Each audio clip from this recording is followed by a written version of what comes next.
අපි අද බලමු චීනයේ මිනිස්සුන් තවමත් පාවිච්චි කරන පරිසර හිතකාමී වතුර බෝතලයක් පිළිබඳව.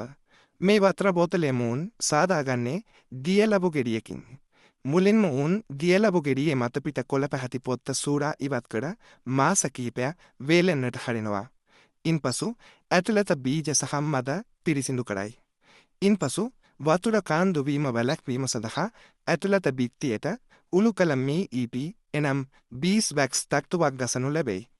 මේ සාමාන්‍යයෙන් භාවිත කළ හැකි මට්ටමට සකස් කළ බෝතලයක් ඇමරිකානු ඩලර් 15 සිට 40ක් විතර වෙයි. එනම් රුපියල් 4500 සිට 12000ක් අතර වෙයි. පිටත ලස්සන කැටයම් දෙමු ඒවා ඩොලර් 50 සිට 100 දක්වා මිල අධික වෙයි. එනම් ලංගා මුදලින් හොඳට කැටයම් දමා නිර්මාණය කරපු වතුර බෝතලයක් රුපියල් 30000ක් විතර වෙයි.